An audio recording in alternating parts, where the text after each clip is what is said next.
Hey guys, it's Matt. I just finished the video, but now I'm putting this in front of the video. A lot of videos that I make start out on a serious tone, or I'm trying to accomplish something, and it kind of devolves into making fun of it. This was just the opposite. I start out making fun of it. I was in that mood. Linda sent me something, and I shook my head going, here we go again. Are you kidding me? Reality's making this presentation to us again. But it evolves into something very important if you can get to the end. Relates to potentially what the Holy Grail is. The emerald green comes in. It actually evolves into something, a pretty important presentation.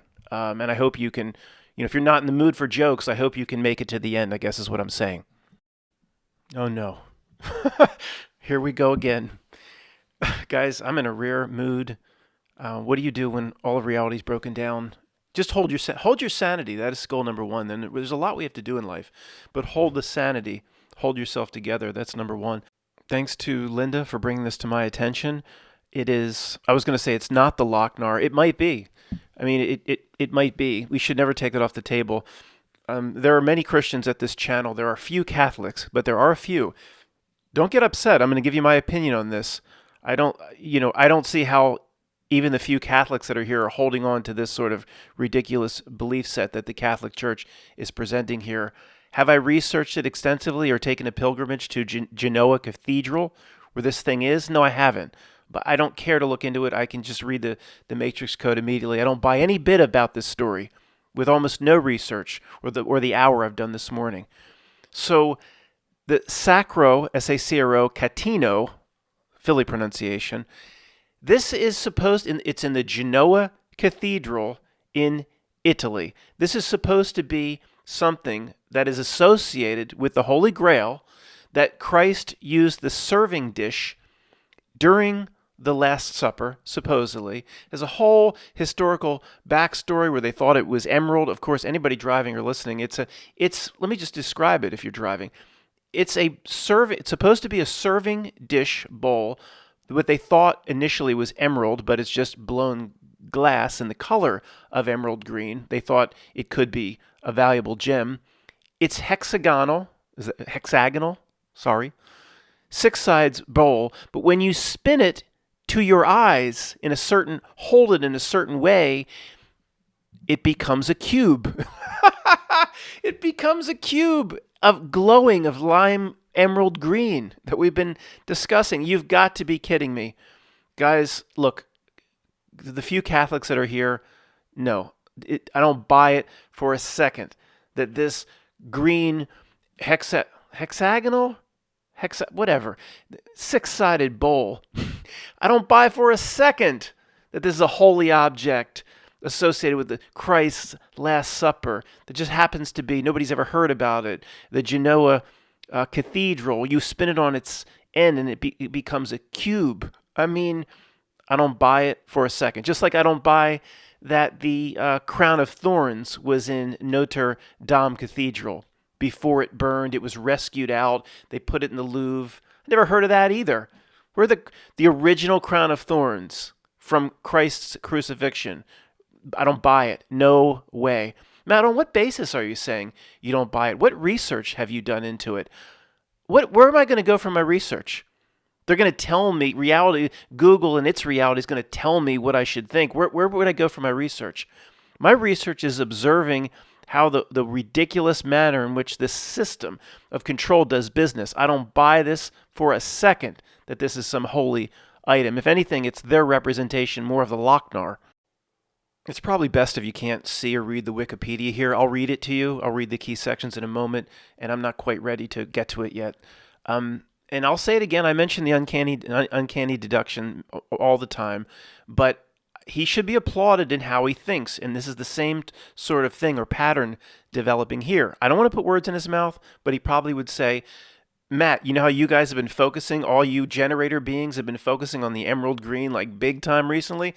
Potentially, this thing didn't even exist until yesterday. It's always been part of our history. That's how Mandela effect works. Something is inserted into history. I know this is way out there for most people. I know this is way sci-fi. Just give me this for a moment. He'd say potentially it didn't even exist. We brought it into existence in terms of our focus on the emerald green. Who knows? But that sort of thinking needs to be continued, and it should be applauded, not written off as insane. Because guess where the evidence is lining up?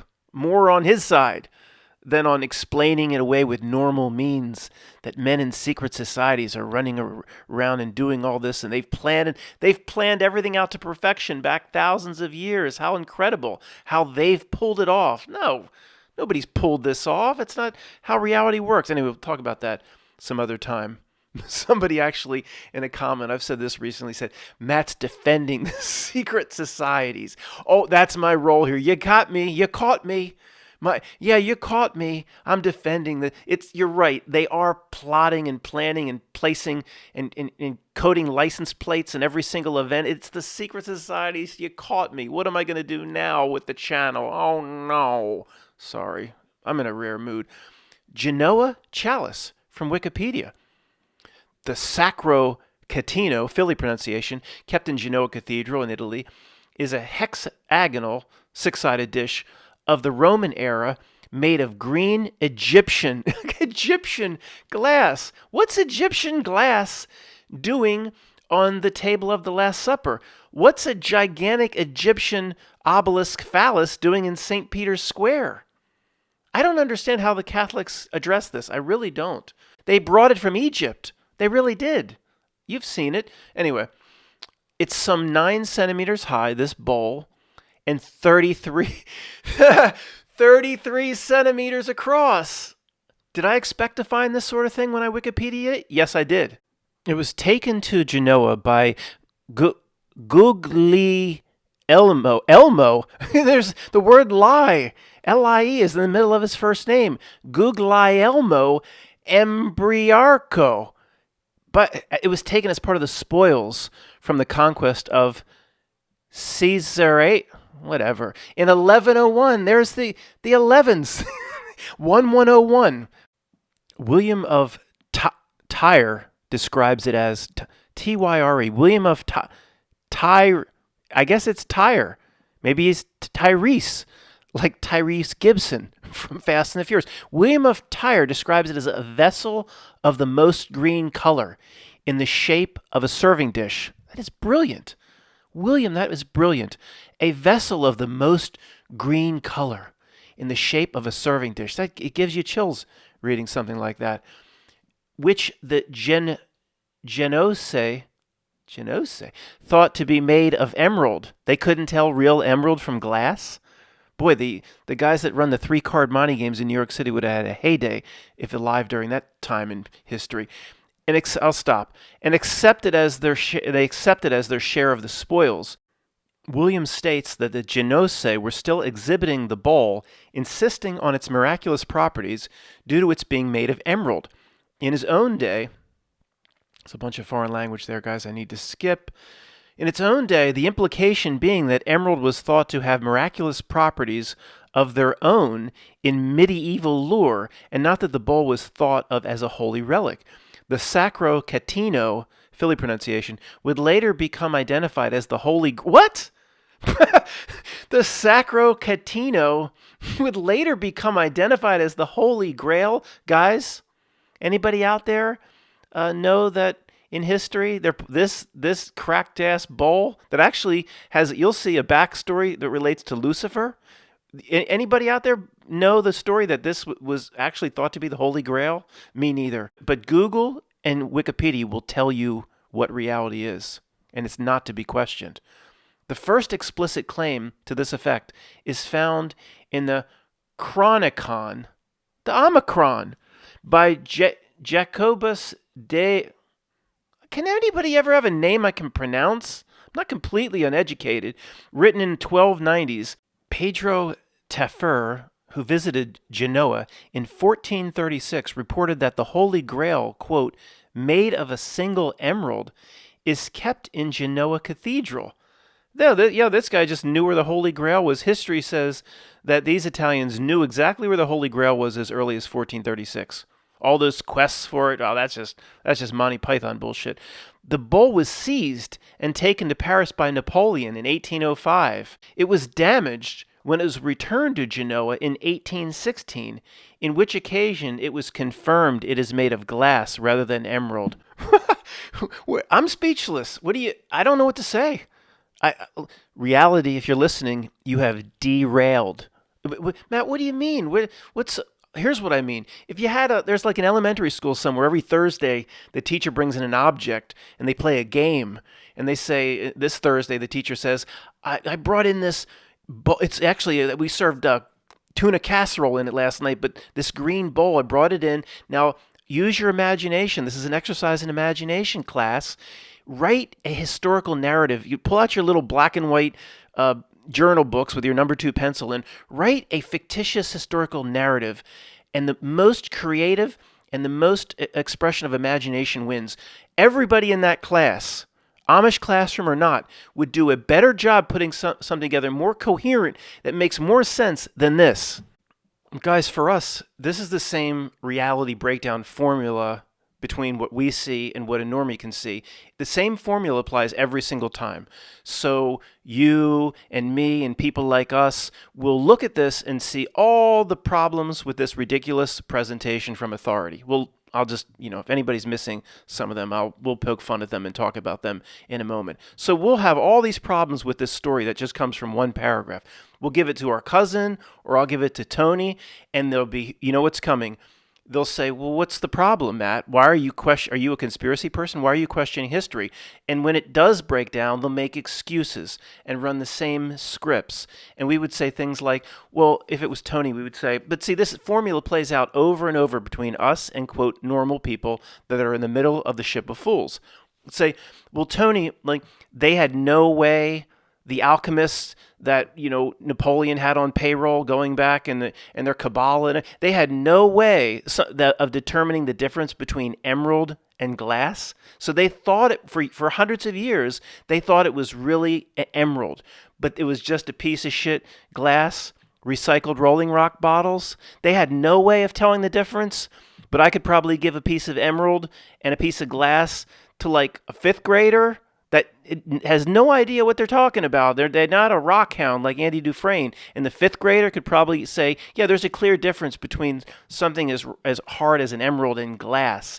They couldn't have scratched that a little bit for over hundreds of years. They just had no way of knowing. Or maybe they wanted to believe it was emerald so bad because if it was associated with the Holy Grail, it must be emerald. Like Jesus would really give a crap about having something expensive. What are you serving me? That bowl's not real emerald. Throw it out. Well, Matt, they knew it was the Last Supper and they wanted to do special things for Jesus. So after all of the teachings of Jesus, the disciples would think that Jesus would want expensive cutlery. I mean, come on. What? And then the Catholic Church would propagate this, that it was, and they couldn't, again, the main thing is what I said a few minutes back. They have no way of telling a scratch test. No way of telling. Come on. I mean, reality, where are you coming up with this bullshit?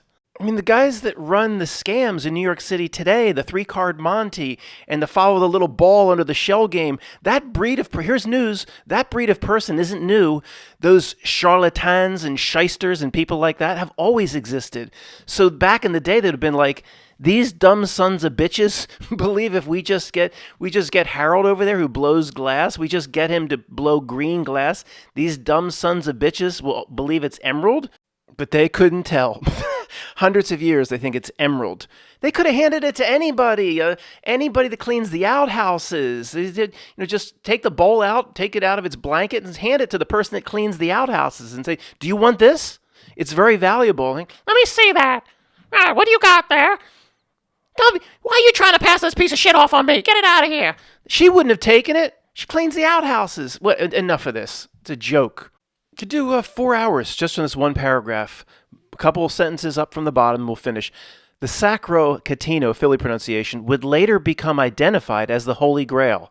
By who? How? You just put that in Wikipedia? Where's the reference for that? The Sacro Catino would later become identified as the Holy Grail. Let's see what it says. The first explicit claim to this effect found in Chronicron Megatron by a guy we've never heard of, by almost nobody's ever heard of, Jacobus, blah, blah, blah, written in 1290s. Pedro Tefer, who visited Genova 1436, reported that the Holy Grail, made of a single emerald, is kept in the Genoa Cathedral, like I read before. Well, you can see what it is. It's a tourist trap scam to get people to come to the Genoa Cathedral. You know, the board of tourism in 1400 or 1200 is sitting around the table and says, how do we get people here? We need to bring money in from outside. We still have that piece of shit bowl? Yeah. Say it's the Holy Grail. Oh, these dumb sons of bitches will come. If you say it's the Holy Grail, if you build it, they will. If you say it's the Holy Grail, they will come. See, guys, a good scam is always replicated. People maybe weren't giving the amount of money that needed to be given, according to the bishops, to the Notre Dame Cathedral in Paris. It's like, what do we do? Well, these sons of bitches down in Genoa, it's Genoa, right? Where is the cathedral? Genoa Cathedral, yeah. These sons of bitch, they claim they have the Holy Grail down there. They do? Well, what do they claim? Is it a chalice? No, it's a six-sided serving dish that when you turn it on its side looks like a cube. Well, they can't get away with that. We need to match that. We'll say we have Jesus' crown of thorns. We will? With us? No, we don't really have Jesus' crown of thorns, but imagine the people, if you build it, see, they will come. If he comes, it's just one person giving it. We need they to come. If you build it, they will come. What? How are we going to build Jesus' crown of thorns? Easy, man. Luther over here will take care. You just go get some twigs out the back. Start weaving them together. Make it look old. I don't know, put it on the end of a stick, hold it in front of a fire, get some black, some char, then we'll encase it in something so it really can't be seen. If we build it, the dumb sons of bitches will come. Again, there are a few Catholics here, not many. One I have high respect for. She shared a lot of great information over the years. Kiara, I'm not trying to piss her off. It's not blasphemous what I just presented. It's not. The few Catholics that are still here, use your inner knowing. Do you really believe, let your inner knowing tell you, do you really believe that the Notre Dame Cathedral has or had before the fire and they moved it to the Louvre? Do you really believe they have Jesus' crown of thorns? Think about it. I mean, give me a break. Do you really believe the Genoa Cathedral has something that for a time was considered the Holy Grail and they couldn't tell for hundreds of years between real emerald and glass? Do you really believe that? You can make all the excuses in the world, but I think we would both say we don't believe it. Matt, see, your story would be padded. They wanted to believe it. Okay, but either way, we don't. You and I, we share this. We don't believe it. You don't believe it. Come on, you wouldn't be at a channel like this. You can see right through the fraud of reality. Maybe you'd pad the story. They wanted to believe it. Okay, I see it more of a scam. But the root of it, it ain't what they say. What it is, it isn't what they say it is. We know that. And therefore, we mostly agree. It gets worse, much worse. There's a whole backstory, not going back 50 years, going back to 1200 something. This is a painting depicting it with, you're not missing much if you're just driving. Lucifer, a part of Lucifer's crown, which was emerald green, news to me, cracked off, fell to earth, and somehow became part of this sacred six-sided serving dish. I'm not joking. Here's another picture of the dish on its side to form a perfect cube with a piece cracked. We'll get to that in a moment. Guys, I will read through this more quickly. I'll keep the jokes to a minimum. In the old town portion of Genoa, Italy, the city where Christopher Columbus was born, oh, what a coincidence, stands the great Romanesque Gothic Cathedral of San Lorenzo, St. Lawrence. Gee, thanks for that. Here in the subterranean museum of the Treasury, which houses reputed pieces of the true cross, oh sure, relics of John the Baptist, sure, and other religious objects, it is displayed Il Sacro Catino, the Holy Basin. This is one of the most famous embodiments of the legendary Holy Grail. Oh, but almost nobody listening to me, my voice, will have ever heard of it. That makes sense. Around 1205, in a Bavarian poem titled Parzival, what's that from? Parzival. That's from Ready Player One. My goodness, how it all ties together. It was described as a magical luminous stone, more specifically as an emerald from Lucifer's crown that had fallen to earth during the struggle in heaven. Several vessels lay claim to being the true Holy Grail, some 20 which had surfaced by the 16th century.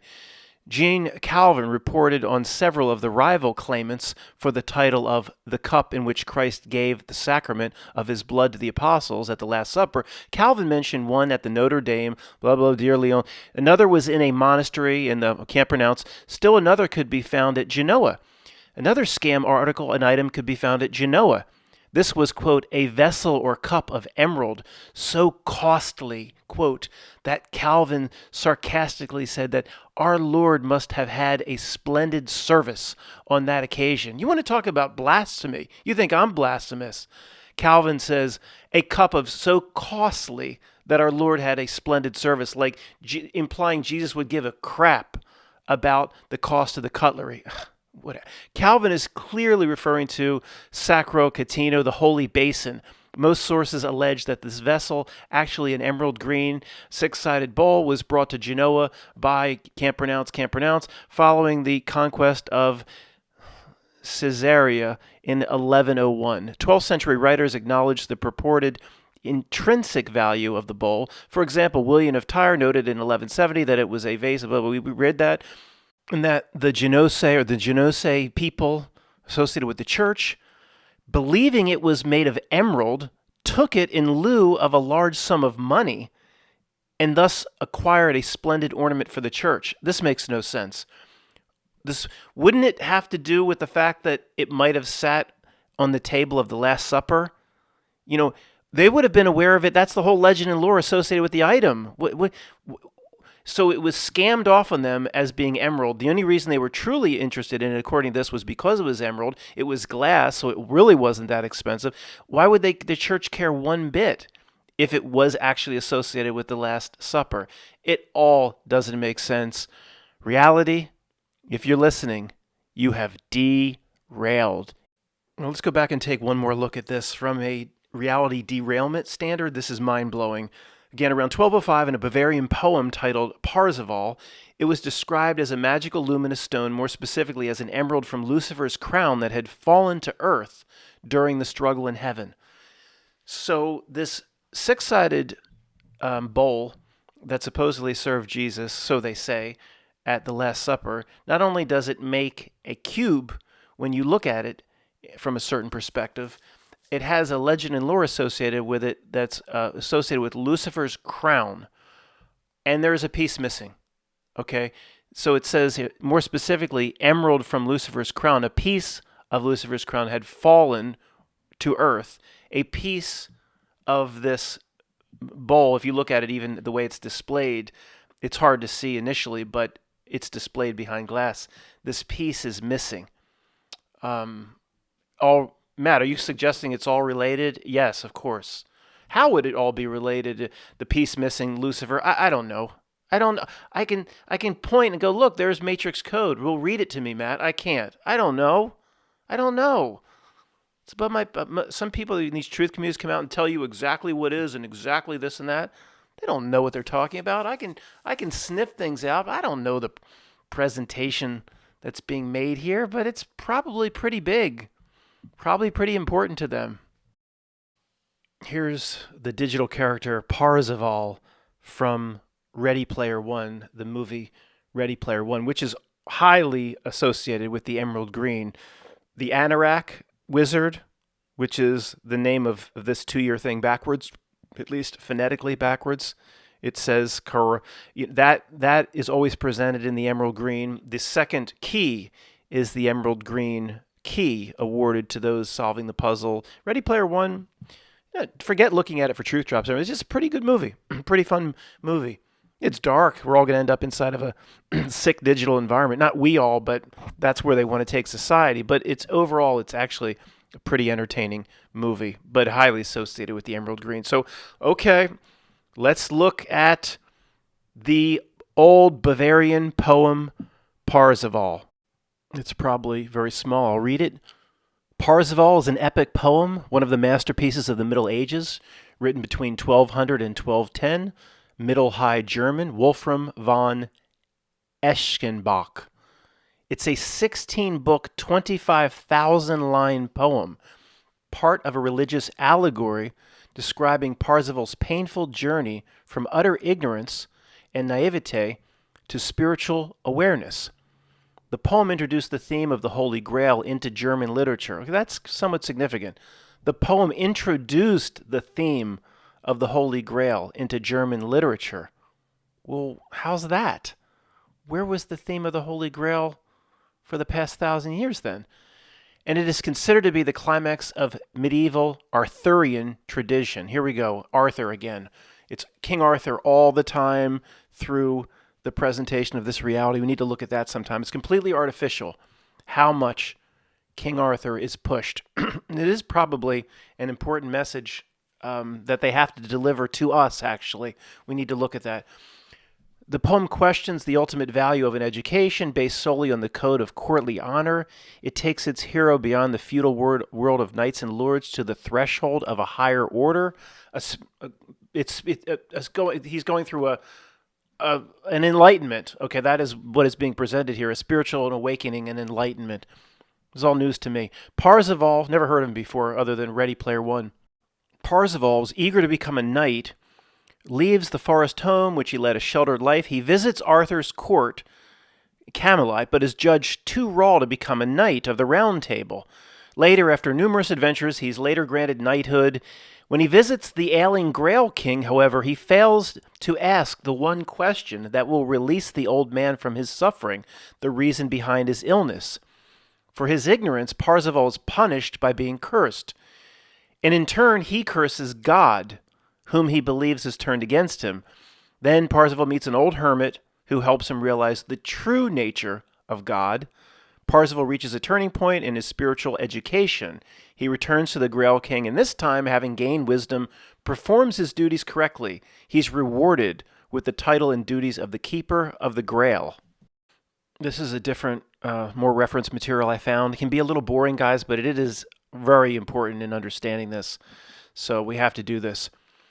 1205, a Bavarian poem, Parzival, Wolfram von Eschenbach, first represented the Grail as something other than a dish or cup. Okay, again, the other article said it was basically the first introduction into German literature of the concept of the Grail. This refines it and says first representing the Grail as something other than a dish or a cup. Remember the Da Vinci Code. She says, what, magic dishes? And, he's like, no, the Grail wasn't that.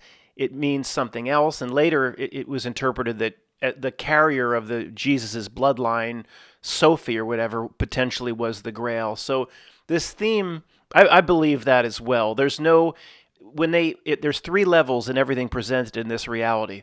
The first level for the masses. Oh, what's the Grail? A cup. She says in Da Vinci Code, magic dishes. That's first level stuff. The Grail is something much more and something that actually we're intended to use if we discover it's not a cup that Jesus drank out of. The true meaning to me of the Holy Grail is something very powerful that ultimately we've probably already interpreted it, guys, in terms of what we've already interpreted about ourselves, but it's more related to that, in other words.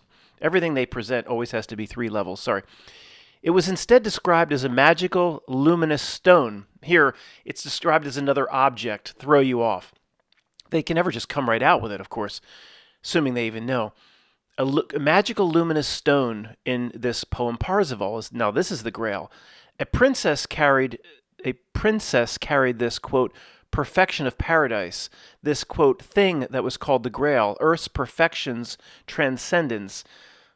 Later in the poem, the Grail is described more specifically as an emerald from Lucifer's crown, having falling to earth during a struggle in heaven. Over time, the Grail has also been portrayed as a reliquary containing the sacred host or the precious blood of Christ. Okay, now it just goes to a list of all the things that have been called the Grail. There's no item that's the Grail. I mean, I say that definitively. I shouldn't speak like that. There's no item that's the Grail. The meaning, it transcends that. It's far more than it's nothing you can point at. We know that. In medieval texts, The Grail is fundamentally, well. Then Matt, what is the? It's and even the Da Vinci. Then Matt, what is the Grail? You're asking me what the Holy Grail is? I don't know, but I know it's not an item you can point to. The Da Vinci Code is meant to throw you off, but also gives the big thinker a little bit of a hint to think in other places. I don't think it's the bloodline of Jesus the way it's presented in Da Vinci Code, but at least the Da Vinci Code is saying it's not magic dishes, guys. Wake up over here. It's something else, you know. And it's that third level is where you need to hang out if you want to try to figure out where the Holy Grail is. When they say it's an object or now they're going back into an emerald, no, ridiculous. In medieval text, that whole story about searching for the item, Arthurian legend, is all to throw people off, in my opinion. The medieval text, the Grail, is fundamentally a mystery, an inner knowing that is difficult to reduce to words, because some of the stories had themes and details related to the famous Knights Templar, an order of military monks, a legend that has grown up through the Templars were guardians of the secret spiritual tradition. The Rosicrucians and Freemasons also had mystical Grail traditions, blah, blah, blah, blah, blah. Yeah, we know. It ain't nothing. I don't know exactly what I believe it is, but I need to come up with my own definition on that, but it's nothing you can point to or nothing you can put on a table or hold in your hand. To me, that's ridiculous. And that's how they play their games. 3 levels of truth. The truth, what's presented to you could literally, it's this simple. If you're not sure where to start, anybody new here, guys, what's the story presented to the masses? Oh, then that's not what it is when it's important. It's literally that simple. If it's presented to the masses in a certain way, and overall it's important, presented as important in this reality, like the Holy Grail, then that's not really what it is. So that's kind of them. They then tell you can cross that off your list. Okay, when it gets this complicated, we just summarize, go back to the very basics. Why are we looking at Parzival, the gigantic, epic, Homer-type poem? Because this was the first presentation of the Holy Grail being the emerald and coming from Lucifer's crown. That was basically the presentation that came from Parzival. Any relationship of the emerald green, or the emerald, not the emerald green in general, the way we're looking at it, the emerald itself, comes from Parzival. Okay, that's why this, the Sacro Catino is in a way associated with Lucifer because of the famous poem Parzival. So the real question is, you have in 1200 or something, you have the Catholic Church presenting this 6-sided bowl as potentially the Holy Grail, something that was at the Last Supper.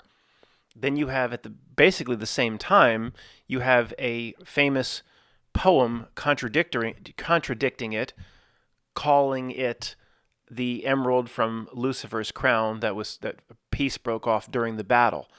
Now, if anybody's rising up saying, Matt, it's not contradicting anything, that's basically what's being presented by this church in Genova. I hear you. Of course, that's why is there a gigantic Egyptian obelisk in the middle of St. Peter's Square? There's a whole something going on with the Catholic Church we don't understand, and I don't want to understand it. It doesn't. What does that tell me about myself? But again, all this stuff's a screen exercise if you understand yourself. It's still fascinating. What else are we going to do? It's fascinating. And when I looked into this, guys, just 5-10 minutes, Linda sent it to me. I said, here come the breadcrumbs. It will be endless with this sort of thing. And it delivered.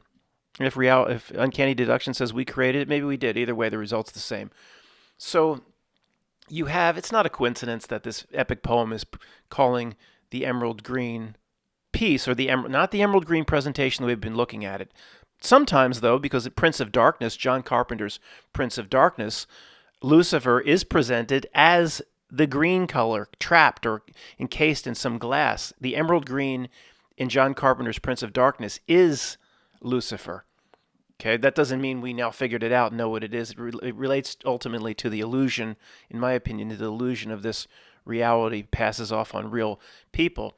Then we have the Catholic Church actually associating it with the Holy Grail. And if anybody's rising up, it's just way above my pay grade to get into this. Somebody's rising up. I can hear you saying, "Well, Matt, they're telling you in a roundabout way that the Catholic Church itself is saying that what Lucifer represents, the illumination of, and the Parzival in the poem, it was a spiritual transcendence. Okay, that's all. It's all tied together. It is. It is. I mean, I can't speak intelligently on it. All I can do is notice what's pretty much going on here and even the way it's presented with the missing piece. Matt, are you saying the Catholic Church in Genova presents a missing piece that's supposed to actually be the piece that was lost from Lucifer? Yeah, I believe that. I do. Call me blasphemous if you want.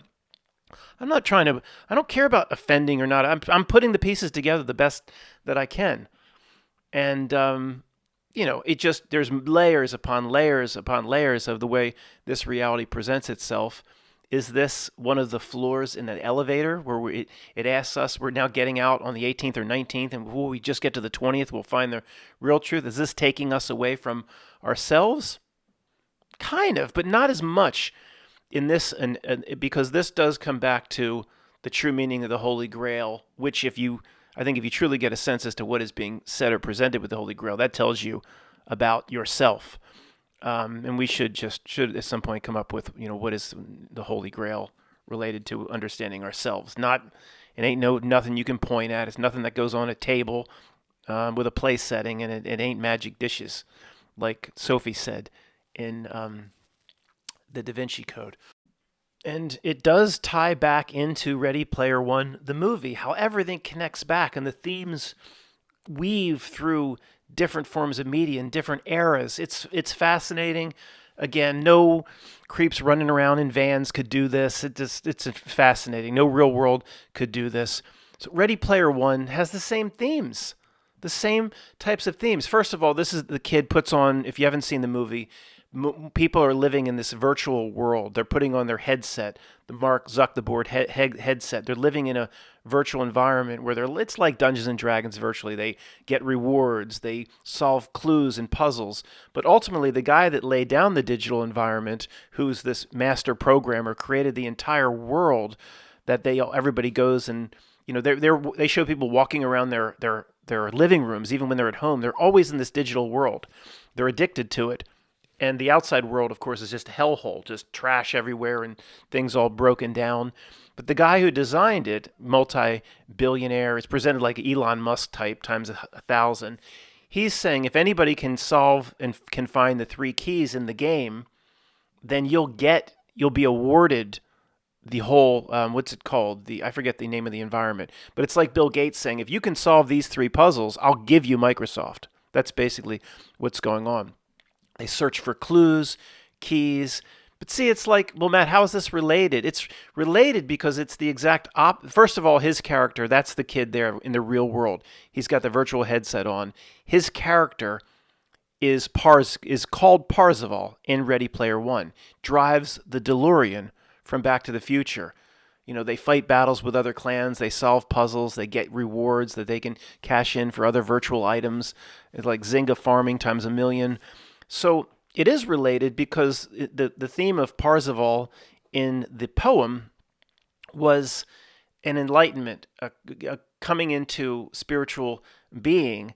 And here it's the opposite because it's showing maybe what this reality is trying to do to real human beings. He's looking for his enlightenment and his rewards and his keys and his clues in the virtual world, the exact last place that a real spiritual being should be looking for. You shouldn't be looking in a digital world or in a virtual environment for clues and keys. Those clues and keys are in your true spiritual self. So it is the story, to a degree, of Parzival in the poem, but it's an inversion. There's nothing to be found of any use inside the oasis. That's the digital environment. That's not where human beings can succeed in anything. It's the same story, but in inverse, complete inverse and perversion of it. And there's no accident, of course. It's called Parzival. I never knew the lineage or where that came from, but it's obviously it's clearly, of course, it was taken from that poem. And again, the weird reality sends its messages out in weird ways. Take what's presented in Ready Player One, use it, but then flip it and invert it. And that's what a real human being should really be doing, not what Mark Zuckerberg presents. So finishing this video off with an emerald green conversation where talked about a few weeks ago, the emerald green, whether it's presented by the creeps or presented kind of quote naturally coming out through art or media or even the Northern Lights, if it's presented from the creeps, at least I don't, do we have this down pat? But to me, it represents the illusion. It's a reminder of some kind to me, especially when it comes through the creeps or is behind Robert Smith in a Cure concert or something like that, whether he intended it or not. It's a reminder about the illusion of reality itself. That's what the way I take away from it. We've talked about in the past. But if you agree with me at all on that, then this does follow suit. It holds because the presentation of this six-sided bowl or whatever it is in this Italian cathedral, the presentation of it is BS. It's an illusion. It's not nearly anything close to what they say is happening. So if you want to say the emerald green presented by the creeps is a reminder of the illusion, this specific example does support that conclusion. But that doesn't mean every time the emerald green presents itself, I'm not saying then somebody should pause and say, oh, that means it's an illusion, or that means it's not real, or fake somehow. There's a difference, and I don't think I stressed this in the first video on the emerald green. I think there's a major difference. Is the emerald green coming from the creeps? Is it being presented in Ready Player One? It still might be a truth drop, but you have to understand how the creeps are presenting it.